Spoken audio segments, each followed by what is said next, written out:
सद्बुद्धि, सन्मार्ग और कार्य का संकल्प देना, अडिग रहे विश्वास तुम पर, ऐसा अंतः कर देना। मेरे हृदय में आने में तुम्हें कोई संकोच न हो। हे गुरुदेव, मुझे नजरों से दूर कभी न होने देना। हे गुरुदेव, मुझे नजरों से दूर कभी न होने देना। नमस्कार, गायत्री चिंतन धारा में फिर एक बार आपका स्वागत है। मित्रों, बेहतर भविष्य के लिए भीतरी संघर्ष पर कैसे विजय प्राप्त करें, है ना? भीतरी संघर्ष पर कैसे विजय, ये बड़ा महत्वपूर्ण विषय है। देखो, मनुष्य तो सब एक जैसे ही दिखते हैं, पर कुछ लोग ज्यादा सफलता पा लेते हैं और कुछ लोग सारी सुविधा होने के बाद भी हर तरफ से अपयश के भागीदार बनते हैं। स्वास्थ्य की हालत, पैसे की हालत, शिक्षण की हालत, इनमें अधिक अंतर नहीं होने के बाद भी मनुष्य की स्थिति में काफी फर्क दिखता है। एक ही गुरु के शिष्यों में भी एक व्यक्ति बड़ी बड़ी जिम्मेदारियां उठाता है तो उसी गुरु से जुड़ा हुआ दूसरा व्यक्ति केवल भीड़ का एक हिस्सा बना रहता है। यह सब क्यों होता है, इस पर आज हम लोग चर्चा करेंगे। बड़ा महत्वपूर्ण विषय है और हम सबसे जुड़ा हुआ है, तो इसे पूरा सुने, लाइक करें, शेयर करें, ताकि विचार क्रांति का संदेश ज्यादा से ज्यादा लोगों तक पहुंचे। और हाँ, कमेंट बॉक्स में बताएं आपको ये विषय कैसा लगा, है ना? कम से कम जय गुरुदेव लिखें, लाइक करें, कुछ न कुछ आप कमेंट्स डालते रहें, ताकि यूट्यूब वाले इसको अन्य लोगों को, नए लोगों को ऑफर करें और ज्यादा लोगों तक बात पहुंचे। तो इतना आप जरूर करिए, ये निवेदन है। ठीक है, तो आज की बात प्रारंभ करते हैं। मित्रों, हमारे भीतर प्रायः दुविधा की स्थितियां बनते रहती हैं। करूं कि ना करूं, बोलूं कि ना बोलूं, पूछूं कि ना पूछूं, खरीद लूं कि मत खरीदूं। कई बार ऐसे निर्णय हमारे जीवन को गहरे तक प्रभावित कर जाते हैं। इसका एक हम उदाहरण देखकर समझते हैं स्थिति को। कॉलोनी में एक राशन दुकान वाला आया केवाईसी करवाने, और राशन कार्ड में जिन लोग का नाम है उनका वेरिफिकेशन कराने, उनके फिंगरप्रिंट लेकर के भाई फॉल्स तो नहीं है ये चेक कराने। तो अपनी मशीन लेके कॉलोनी में पहुंच गया। प्राय ये काम जो है जनरली राशन दुकान में वो लोग करते हैं, लेकिन ये बंदा मशीन लेके कॉलोनी में आ गया। सोसाइटी के पदाधिकारियों से संपर्क किया और कंप्यूटर मशीन लेके कॉलोनी में आ गया। अब प्राय सभी ने राशन कार्ड तो बनाया हुआ था, केवाईसी नहीं कराई थी, तो केवाईसी कराने उसके पास आ गए। स्थिति क्या है कि कंट्रोल में मिलता है मोटा चावल, और कॉलोनी में बड़े लोग हैं, वो लोग मोटा चावल नहीं खाते भाई, है नहीं? पर उस कंट्रोल वाले ने दांव फेंका। वो बोला केवाईसी करवा लो, यही पास में दुकान है, आप चाहे तो राशन भी ले सकते हो, आपको नजदीक है, सुविधा होगी, और राशन नहीं लेना है तो पैसे ले लेना। अब ये सामान्य वाक्य है कि राशन नहीं लेना है तो पैसे ले लेना। अब पैसे ले लेना सुनकर बहुत से लोग आकर्षित हो गए, अरे वाह, हर महीने पैसे मिल जाएंगे, जाकर अंगूठा भर तो लगाना है, मुफ्त का पैसा है, क्यों छोड़े। 35 किलो चावल मिलना था तो 10 रुपए किलो के ही हिसाब से 350 रुपए मिलेंगे। अब मन के भीतर हलचल हो गई, मुफ्त में 350 मिल रहे हैं। संघर्ष चला कि लेना उचित होगा कि नहीं होगा। फिर लोभ जीत गया, प्राय लोग उसके दुकान जाकर पैसे लेने लगे। एक दौड़ जैसी शुरू हो गई, मुफ्त का पैसा था, सब ले रहे हैं, हम भी ले रहे हैं, फायदा तो होगा। और जो राशन कार्ड का चावल बेचकर पैसा नहीं ले रहा था उसे मूर्ख या फालतू का आदर्शवादी कहने लगे लोग। ये है हमारी प्रैक्टिकल लाइफ का एक प्रसंग। जीवन में ऐसे अनेक उदाहरण होते हैं जिनमें हम लोगों को भ्रष्ट आचरण के लिए प्रेरित किया जाता है, और चाहते हैं लोग बाग कि ये सब भी हमारे जैसे करें, और हमारे जैसे करने यानी हम भ्रष्ट करते हैं तो तुम भी भ्रष्ट कराओ, हमने नाक कटाई तो तुम भी नाक कटाओ। ये एक उदाहरण है, ऐसे कई प्रसंग जीवन में आते हैं। अब वो गरीबों के लिए सरकारी सहायता है वो राशन। आप तो गरीब है नहीं, ये चावल 10 रुपए किलो बेचकर उसका पैसा पा रहे हैं, तो वास्तव में ये हरामखोरी ही कहलाएगी ना। आप चावल लेकर खाते तो भी ठीक था, पर ये तो सीधा सीधा ब्लैक मार्केटिंग है। ये हराम की कमाई पचेगी? ये हराम की कमाई फलेगी? क्या इससे मन में विकृत संस्कार नहीं पड़ेंगे? क्या गलत काम करने की आदत इसमें नहीं लगेगी? अरे मन गलत काम करने का धीरे धीरे अभ्यस्त हो जाएगा और आगे चलकर अत्याचार अनाचार को प्रोत्साहित भी करेगा। ये बहुत बड़ी बात है, ये छोटी मोटी बात नहीं है। 350 रुपए ले लिए, लेकिन छोटे छोटे ऐसे ही भ्रष्ट काम करके ही तो पूरा चरित्र भ्रष्ट हो जाता है। ये मामूली बात नहीं है। हमारे जीवन व्यवहार में पक्षपात, अनाधिकार चेष्टा, लोभवश भोगों के लिए सुविधा के अनेक अवसर आते रहते हैं, है ना? जिनके निजी संस्कार बुरे नहीं हैं, उनके भीतर भी हर स्थिति में आंतरिक संघर्ष की ऐसी परिस्थितियां बनते रहती है। करूं कि नहीं करूं, ले लूं कि मत लूं। यहां जो हम कर्म कर जाते हैं वो हमारे व्यक्तित्व को मलिन या उज्जवल बनाता है, हमारे मन के संस्कारों को बेहतर या बुरा बनाता है। देखो, गुरुदेव का एक सूत्र है। गुरुदेव कहते हैं अनाचार बढ़ता है कब? सदाचार चुप रहता जब, है नहीं? सदाचारी अगर सदाचारी बने रहते हैं तो वे साधु हैं, पर यदि सदाचारी भी अनीति का आचरण करने लगे तो उनका अंतरंग तो कलुषित होता ही है, उनके पाप की गठरी भी भारी होते जाती है। अच्छा, समाज में भी वातावरण दूषित होते जाता है, एक को देख के दूसरा करता है नहीं? ये दोहरा पाप होता है। और यह सब होता है आलस्य करने से, प्रमाद करने से, है नहीं? सामने आए काम को टालने से, लोभ करने से।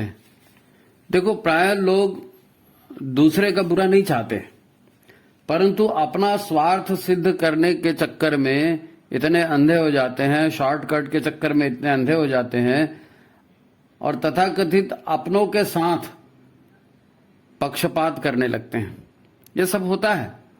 परिवार, समाज, व्यवसाय, संगठन, जहां कहीं भी ऐसा होता है, तब आपको तात्कालिक लाभ भले दिख जाए, लेकिन कालांतर में ऐसे लोगों के साथ योग्य व प्रतिभावान लोग फिर टिकते नहीं हैं, क्योंकि योग्य और प्रतिभावानों को उचित पारिश्रमिक चाहिए, उचित सम्मान चाहिए, और आप अपनों को दे रहे हो और जो अधिकारी है उसको कुछ नहीं मिल रहा है, तो वो कितने दिन टिकेगा आपके साथ, है नहीं? सज्जनों को संगठित करना है, अनीति से लोहा लेना है, तो सज्जनों को संगठित के लिए न्यायपूर्ण व्यवस्था बनानी पड़ेगी ना, है नहीं? क्योंकि उनके साथ अन्याय होता है तो वे दूर हो जाते हैं। तब योग्य और चापलूसों के बलबूते आप सफलता नहीं पा सकते। योग्य और चापलूसों के बलबूते, अयोग्य और चापलूसों के बलबूते कैसे मिलेगी सफलता? सफलता के लिए परिश्रम ही चाहिए ना। देखो, नैतिकता, न्याय, सच्चरित्रता, है ना, पवित्रता, सेवा, प्रेम, ये सब जीवात्मा या आत्मदेव के लक्षण हैं, है ना? आत्मा को हम क्या कहते हैं? आत्मदेव, हमारे भीतर का देवता। और आत्मदेव को चोरी चकारी, अन्याय, लोभ, हिंसा, धोखाधड़ी ये सब पसंद नहीं है। आत्मदेव को, वो ईश्वर का अंश है, उसको ये सब कैसे पसंद आएगा? हमारा शरीर वही काम करता है जो हमारी स्मृति, अनुभव, संस्कार और हमारे मन की वृत्तियों में, वातावरण में या हमारे संगत में भरा है। उसके आधार पर ही हमारा मन हमसे कर्म करवाता है। हम सोचते हैं वो तो बुद्धिमान व्यक्ति है, ठीक ही काम करेगा, परंतु यदि सामान्य बुद्धि है, उसे परिमार्जित नहीं किया गया है, तो वह बुद्धि मन के अनुभव और पूर्वाग्रहों के आधार पर मन के ही समर्थन में तर्क देगी। मन के ही समर्थन, बुद्धि को परिमार्जित किया जाता है, प्रज्ञावान किया जाता है नहीं? तो अगर आपने बुद्धि की भी साधना नहीं की तो मन आपके इशारों पर ही वो चलेगी और मन कहेगा, उसी को बुद्धि तर्क देके सही सिद्ध कर देगी। प्राय यही होता है ना, कोई एक आदमी गलत काम कहता है, फिर उसको 1000 तरह के तर्क देके उसको सही सिद्ध करने की कोशिश करता है। ये बुद्धि का काम है, बुद्धि मन के पीछे पीछे चलने लगती। केवल विवेकवान या प्रज्ञावान व्यक्ति ही प्रलोभनों से दूर रह सकता है, वरना सामान्य व्यक्ति के सामने काम, क्रोध, लोभ, मोह या अन्य स्वार्थ पूर्ति का अवसर आता है तो बुद्धि एक तरफ धरी रह जाती है और व्यक्ति पूर्वाग्रहों, संस्कारों या अपनी संचित वृत्तियों के आधार पर ही काम करता है। संघर्ष होता है उसके अंदर में, आत्मदेवता मना करता है लेकिन मन मानता नहीं है, यानी आत्मदेवता ठीक है बाद में देखेंगे, बुद्धि कई तरह के तर्क दे देती है और आत्मदेव जो है चुपचाप रह जाता है और मन के आधार पर काम हो जाता है। हम सभी के भीतर हमारे मन और हमारे आत्मदेव या आत्मा के बीच किसी न किसी काम को करने या न करने के विषय में संघर्ष होते रहता है। जो सद्गुरु को सदा ध्यान में नहीं रखते वे प्रायः मन के आवेगों पर संयम नहीं रख सकते, मन के आवेगों पर संयम नहीं रख सकते। प्रज्ञा जागृत न होने या सद्बुद्धि की स्थापना नहीं होने से लोभ मोह के वशीभूत या आलस्य प्रमाद के आवेगों में बहकर हम गलत कार्य कर बैठते हैं। अच्छा, जो लोग सद्गुरु का वर्ण नहीं करते, स्वाध्याय या सत्संग से दूर रहते हैं, अपने पूर्वाग्रहों से चिपके रहते हैं, है ना, उनसे अक्सर गलतियां होती हैं। फिर उन्हें उन गलतियों को ही बार बार रिपीट करना पड़ता है, बार बार उसी तरह का काम करेंगे और वो संस्कार बन जाते हैं, फिर गलतियां करने के ही संस्कार बन जाते हैं। वे इसी से मिथ्या धारणाएं बना लेते हैं, गलत धारणाएं। अरे हमने तो उस समय ऐसा किया था, वो तो ऐसा होता है, अरे भैया ऐसा ही होता है। तो आपने गलत काम किया, गलत परिणाम निकले, गलत सोच लोगों के बीच में रहा, अब आप गलत को ही सही मानने लगे, धारणा आपकी गलत हो गई। प्रायः कहते हैं कि आपने भी सुना होगा, भाई साहब दुनिया बदल गई है, सब ऐसा नहीं करते, यही आज का सच है, तुम अकेले राजा हरिश्चंद्र बन के दुनिया नहीं बदल सकते। यही तो डायलॉग सुनने मिलता है ना, कि तुम अकेले राजा हरिश्चंद्र बन के दुनिया को बदल नहीं सकते। सत्संग स्वाध्याय का न होना बड़ी खतरनाक बात है। ऐसे व्यक्ति समाज के बिगड़े चाल चलन को ही, विज्ञापनबाजी को ही क्या आप समझने लगते हैं? ब्रह्म सत्य। जो विज्ञापन में आ रहा है वही ब्रह्म सत्य है ना, जो लोग कर रहे हैं वही ब्रह्म सत्य। अरे सब वैसी करते हैं, ये धारणा बना ली। इनके भीतर जब कभी करूं या न करूं का संघर्ष होता है तब ये भेड़ चाल में चलना बेहतर मानते हैं। सामान्य आदमी है, जब सब लोग करते हैं वैसे ही करेगा। आज की सारी बीमारियां और सारी दुरावस्था की वजह भी यही है, अज्ञान, मिथ्या धारणाएं, असंयम और कारपोरेट कंपनियों द्वारा रचा गया आज का वर्चुअल संसार। कारपोरेट कंपनियों ने प्रचार के द्वारा एक अलग ही संसार बना के रखा, उसको क्या कहते हैं? वर्चुअल संसार। अब इन सब के हृदय में और मन में आत्मदेव का संघर्ष भी बहुत कम हो गया है, क्योंकि प्रायः लोगों की आत्मा मर गई है। बार बार आप आत्मा को ठुकराते रहेंगे, भीतर की आवाज को ठुकराते रहेंगे तो भीतर से फिर आवाज ही नहीं आती, जाओ करो मरो बोलते अंदर से। यानी आत्मा मृत प्राय कमजोर अवस्था में हो जाती है ना, कमजोर आत्मा क्यों। ऐसे लोग गुरु भी बना लें, दीक्षा भी ले लें, तो भी फिर इनसे उपासना, साधना, स्वाध्याय, संयम ये नहीं हो पाता इनसे, क्योंकि आत्मा मर गई है। जरा सा प्रलोभन आया, जरा सा आया, अरे सब तो ऐसी कर रहे हैं, चलो हम भी कर देते, है ना। ये लोग कपड़े बदल लेंगे, तिलक लगा लेंगे, है ना, लेकिन ऐसा करके फिर क्या करते हैं? अपना अहंकार और बढ़ा लेते हैं कि हम तो फलाने के शिष्य हैं, हम तो फलाने भक्त हैं, देखो हमने ऐसा, हम तो इतने साल से जुड़े। करना धरना इनसे कुछ हो नहीं पाता, तो फिर क्या करें? सदगुरु की प्राप्ति, देखो एक परम सौभाग्य की बात है। गुरु के प्रति श्रद्धा एक अनमोल रत्न से कम नहीं है। अगर आपको सदगुरु मिल गए हैं और सदगुरु के प्रति आपके अंदर में श्रद्धा जग गई है तो ये बहुत बड़ा अनमोल रत्न है, मान के पारस मानिए इसे, है ना। यदि दृढ़ श्रद्धा ना हो तो फिर उपासना साधना भी नहीं होगी, आत्मबल भी नहीं बढ़ेगा, आत्मविश्वास भी नहीं पनपेगा, है? नया रास्ता अपनाना भी संभव नहीं होगा, क्योंकि आत्मविश्वास काम नहीं करेगा। एक ब्रह्म सत्य है, इसको हमेशा याद रखना। व्यक्ति के शरीर को मन ही चलाता है, मन ही चलाता है, इसमें प्रचंड शक्ति है, परंतु ये मन स्वतंत्र नहीं है, मन आजाद नहीं है। हमारा मन आजाद नहीं है, हमारा मन गुलाम है संस्कारों का, है। हमारा मन जो है हमेशा अपने संस्कारों के आधार पर काम करता है, अपनी आदतों के आधार पर। हमारी बुद्धि भले ही आत्मदेवता के साथ खड़ी हो जाए, पर मन तो गुलाम है अपनी मान्यताओं का, मन गुलाम है अपनी धारणाओं का, अपने विश्वास का, अपनी प्रवृत्ति का। पूर्व में सैकड़ों जन्मों में जो भी संस्कार हुए वो सारे संस्कारों का मन गुलाम है, क्योंकि उन्हीं की पूर्ति के लिए शरीर मिला ना उसको। तो मन तो वही करेगा, उसकी आदत वही है। जब यह कहा जाए कि अपनी भीतरी संघर्ष पर साहस पूर्वक विजय प्राप्त करें, है ना, शीर्षक तो हमारा यही है कि अपनी भीतरी संघर्ष की स्थिति पर साहस पूर्वक विजय प्राप्त करें। तो ये संभव कैसे होगा? मन तो आपका ये करेगा नहीं। आखिर वो विश्वास और साहस आएगा कहां से, जो भीतर इतनी सारी विपरीतताओं पर आपको विजय दिला सके, आपको सत्य, धर्म, न्याय और अहिंसा के पथ पर चला सके।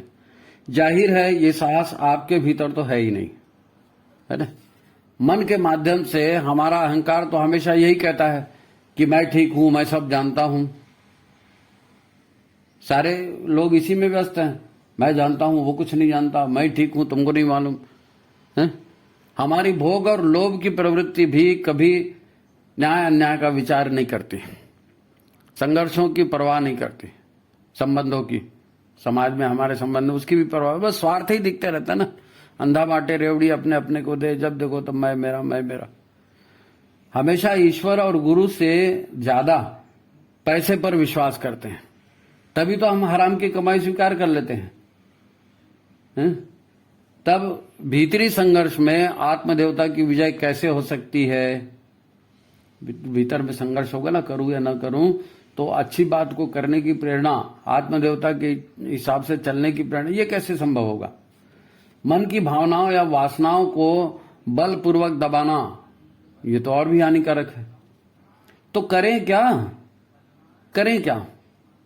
एक ही उपाय है, हमारे यहां कहा गया है, अज्ञानतिमिरांधस्य ज्ञानांजन शलाकया चक्षुरुन्मीलितम येन तस्मै श्री गुरुवे नमः। अज्ञान के तिमिर में, अज्ञान के अंधकार में प्रकाश की एक ही किरण है, एक ही स्रोत है प्रकाश का, और कहीं से आशा की कोई किरण नहीं जमती। और इस अंधकार में, इस शून्य में कौन आशा की किरण है? सदगुरु।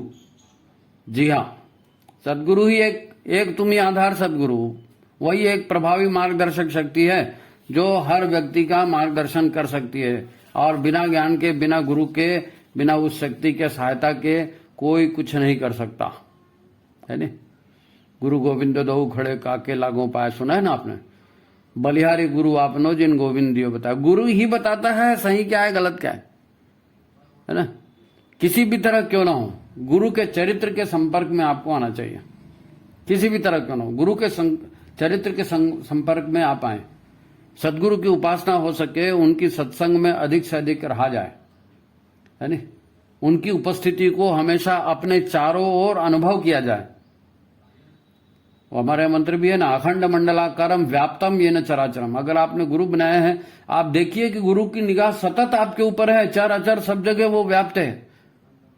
जब तक आप ऐसा नहीं सोचेंगे, गुरु के दिए मंत्र का विधि पूर्वक नियमित जाप नहीं करेंगे, गुरु की बताई दिनचर्या पर दृढ़ता पूर्वक नहीं चलेंगे, तो एकदम अपना भीतरी कायाकल्प आप नहीं कर सकते। भीतरी कायाकल्प गुरु के आदर्शों पर चलकर ही हो सकता है। गुरु के आदर्शों पर चलकर ही वो भीतर के कायाकल्प का चमत्कार हो सकता है, आत्मदेवता को बल मिल सकता है।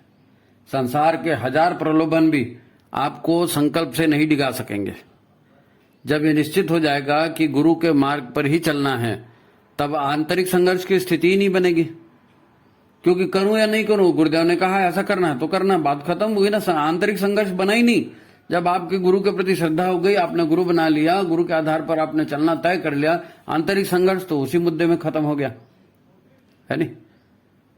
तो आंतरिक संघर्ष की स्थिति आपकी खत्म हुई। जैसे जैसे आप गुरु के मार्ग पर चलेंगे, तो आसान नहीं है गुरु के मार्ग पर भी चलना, संकल्प पूर्वक चलना पड़ता है। क्योंकि आपने चलना शुरू किया, मन इसका विरोध करेगा। डायरेक्टली तो नहीं करेगा। मन की वृत्तियां, संस्कार इसी समय आलस्य प्रमाद लेकर आएंगे, अनेक विकल्प प्रस्तुत करेंगे। ऐसा नहीं, ऐसा कर लेते हैं, इसको बाद में कर लेते हैं, इसको, ये शॉर्टकट के चक्कर में मन फंसाने की कोशिश करता है, क्योंकि डायरेक्ट ना तो नहीं बोल सकता ना, आत्मदेवता की आवाज थी, तो वो इधर उधर की चालें चल करके आपको फंसाने की कोशिश करेगा मन। यदि आप मन के पक्के हैं, यदि आप संकल्प के पक्के हैं, यदि आत्मबल आपके पास है और आपने गुरु को परमात्मा मान के बिल्कुल करिष्ये वचनम तव, है नहीं, जैसे अर्जुन ने कृष्ण को कहा था कि हे भगवान अब तो मैं वही करूंगा जो आपके वचन है, तो यदि हम भी वही करने लगे जो गुरु के वचन है, ऐसा संकल्प ले सकें, तो फिर जिंदगी में चमत्कारों की झड़ियां लग जाएंगे। गुरु को शरीर मिल गया ना, आपके माध्यम से गुरु सारे काम करवा लेंगे। फिर करिष्ये वचनम तव, आप गुरु के हिसाब से चलिए तो गुरु सारे काम आपसे करवा लेंगे, बड़े बड़े काम जो आप कभी किसी ने सोचे नहीं होगा, आपके हाथों से ऐसी हो जाएंगे चुटकी में। अपने अहंकार की जगह गुरु के आदर्श को आप प्रधान माने, तब बात बनेगी, है नहीं। मैं बड़ा, मेरे विचार बड़े, मेरा अनुभव बड़ा, नहीं, गुरु ने जो कहा वही बड़ा। गुरु का बल तब आपका साधक का आत्मबल बन जाएगा। आप चाहे कितने भी कमजोर क्यों ना हो, लेकिन गुरु का बल आपको मिल जाएगा। एक बार जय गुरुदेव, जैसे हनुमान जी बोलते थे ना, जय श्री राम, वो बड़े से बड़ा काम हो गया। वैसे ही आप गुरुदेव के नाम से और उनका बल लेकर के काम करेंगे, सत्काम करेंगे, लोगों के हित का काम करेंगे, यज्ञ का काम करेंगे, गुरु की मर्जी का काम करेंगे, तो ढेर सारा बल आपको तो वैसे ही मिल जाएगा। ये सब अपन चर्चा क्यों कर रहे हैं, ये चर्चा अपन क्यों कर रहे हैं, है नहीं, कि दुविधा से बाहर आइए। दुविधा से बाहर आने की चर्चा इसलिए कर रहे हैं कि आज हमारे पास समय बहुत कम है। मित्रों, आजकल भविष्य मालिका की बड़ी चर्चा है, जिसमें युग परिवर्तन की समयबद्ध घटनाओं का वर्णन है। ओडिशा के कोई संत थे, 600 वर्ष पूर्व उन्होंने वो सारा लिखा है भविष्य मालिका, और उन्होंने बड़ी उस पर एक अपनी छाप ये छोड़ी है कि भले सूर्य पश्चिम से निकल जाए, लेकिन मैं जो बोल रहा हूं ये भविष्यवाणी कभी असत्य नहीं हो सकती। और लक्षण दिख रहे हैं। भारत का विश्व में जिस प्रकार से सम्मान बढ़ रहा है, भारत की आर्थिक स्थिति, समृद्धि जिस प्रकार से बढ़ रही है, भारत ने कोरोना में जिस तरह से फाइट किया है, और आज दुनिया भर के देश भारत की जो सुन रहे हैं, लक्षण तो दिख रहे हैं। जो भविष्य मालिका में बताया उसके सारे लक्षण दिखने लगे। लेकिन एक महत्वपूर्ण बात यह है कि भविष्य मालिका के अनुसार 2032 तक युग निर्माण का ये पहला चरण पूर्ण हो जाएगा। 2032 तक, ये बड़ा महत्वपूर्ण है। ये पहला चरण क्या है? विनाशाय च दुष्कृताम, दुष्टों के विनाश का क्रम, है नहीं। क्योंकि निर्माण कब होगा? जब पुराना विध्वंस होगा, तब तो नव निर्माण होगा ना। तो पुराना विध्वंस का चरण 2032 तक पूरा होने वाला है। अब आपके मन में यदि बात आती है कि गुरु का काम करना है कि नहीं करना है, ऐसा सोचना है कि नहीं सोचना है, सब लोग ऐसा कर रहे हैं तो मैं भी वैसा करूं, तो सब मर रहे हैं, मर जाओ, फिर मर जाओ, कोई बात नहीं, है नहीं। देखो, ग्लोबल वार्मिंग से समुद्र का जल स्तर बढ़ना, है ना, प्राकृतिक प्रकोप यानी बाढ़, सूखा, जंगलों की आग, और भोगों से शरीर का जर्जर हो जाना, वायरस के प्रकोप, बेरोजगारी, भूख, और फिर सांप्रदायिक उन्माद, अरे बाप रे, कारपोरेट षड्यंत्र, कारपोरेट कंपनियों के बड़े बड़े षड्यंत्र, इन सब की विलास लीला मानवता को खाने वाली है। क्योंकि अपने ऊपर कोई कंट्रोल नहीं है। लोग वर्चुअल लाइफ में जी रहे हैं, सपनों में जी रहे हैं, हकीकत से उनका कोई लेना देना नहीं। तो ईद नाश होगा। जो सन्मार्ग पर नहीं चलेगा उसका परित्राणाय साधुना विनाशाय च दुष्कृताम, तो जो दुष्कृत होगा उसका तो विनाश हो गई ना। शरीर की रोग प्रतिरोधात्मक क्षमता खत्म हो जाएगी, पैसे खत्म हो जाएंगे, संबंधी नहीं रहेंगे, आपके ऊपर कोई विश्वास नहीं करेगा, ये नहीं, ये सारी बातें होंगी, ये सारी बातें होंगी। जीवन का विनाश इसी से होने वाला है, दुष्कृत्य से। तब फिर विनाश की लीला मानवता को खा जाने वाली है। तो दूसरी ओर योग आपको बचाएगा, आयुर्वेद आपको बचाएगा, यज्ञ आपको बचाएगा, सुसंतति निर्माण, है ना, वो आपको बचाएगा, संस्कारों की परंपरा की स्थापना ये आपको बचाएगी। और इनसे, इन सभी कार्यक्रमों से मनुष्य का एक नया ही रूप सामने में आएगा, बदला हुआ रूप। मनुष्य समुदाय भी बदला हुआ समुदाय उभरता हुआ दिखेगा। और ये तुम्हारे हमारे करने की योजना नहीं है, ये तो हिमालयन ऋषियों के कार्यक्रम हैं। सप्त चिरंजीवी है, सप्त चिरंजीवों के, सप्त ऋषियों के कार्यक्रम है। भगवान महादेव की कृपा से मानवता और देवी संस्कृति की बीज रक्षा होने वाली है और दुष्टों का नाश होने वाला है, ये दिख रहा है। अब उसकी तारीख भी आ गई 2032, है नहीं?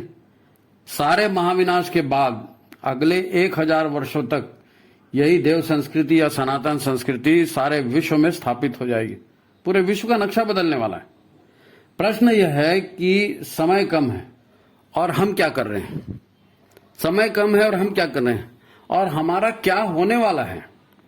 संपत्तियां इकट्ठा करें कि चरित्र इकट्ठा करें, शरीर को ठीक बनाएं कि भोगों में व्यस्त कर दें, हम क्या करें? क्योंकि हमको दुनिया कहां जाती है उससे कोई लेना देना है, हमारा भविष्य क्या होने वाला है। तो हम अपने भविष्य को देखें, अपनों के भविष्य को, अपने परिवार के भविष्यजनों को देखें और दृढ़ संकल्प करके ईश्वर का मार्ग, गुरु का मार्ग पकड़ें। जब हमने सदगुरु बना लिया है तो जब भी भीतर से आवाज आए कि मेरे को क्या करना चाहिए, तो सो जाना है, पिक्चर देखना है, दारू पीना है, पार्टी शार्टी करना है, इसके बजाय आप यदि गुरु के काम में वो समय लगाएंगे तो गुरु की शक्ति आपके साथ जुड़ेगी ना। गुरु की शक्ति आपके साथ जुड़ेगी तो बड़े से बड़े काम आपके द्वारा हो जाएंगे और आत्मसंतोष मिलेगा, आत्मसंतोष मिलेगा, आत्मगौरव का भाव मिलेगा, लोक सम्मान भी मिलेगा और आप ये बेमौत की मौत नहीं मरेंगे, है ना? बेमौत की मौत नहीं मरेंगे। तो बहुत कुछ हो सकता है। आपकी मुख्य बात यह है कि आपके अंदर में जो बात आती है ना, जब आपको पता चलता है कि गुरुदेव ने युग निर्माण का संकल्प लेके ऐसा ऐसा किया है, तो गुरुदेव पर भरोसा करो ना, उनके हिसाब से काम करो। बार बार दुविधा की स्थिति क्यों आती है ना? बार बार जो संशय है ये विनाश का कारण है, संशय बुद्धि विनाश का कारण है। तो आप निर्णय कर लीजिए आपको क्या करना है, दोनों पक्ष आपके पास है, ठीक है? तो आज का चिंतन यही था कि समय हमारे पास कम है और ये दुविधा और संघर्ष के, अंतर जगत के संघर्ष की स्थिति में हम क्या करें, तो गुरु का रास्ता पकड़ें। भगवान गुरुदेव आपको संरक्षण देंगे, उनके रास्ते पर चलिए। उज्जवल भविष्य की शुभकामनाएं, सभी को प्रणाम। मित्रों, फिर मैं कह रहा हूं, लाइक करिए, शेयर करिए, कुछ न कुछ कमेंट करते रहिए, ठीक है? नमस्कार।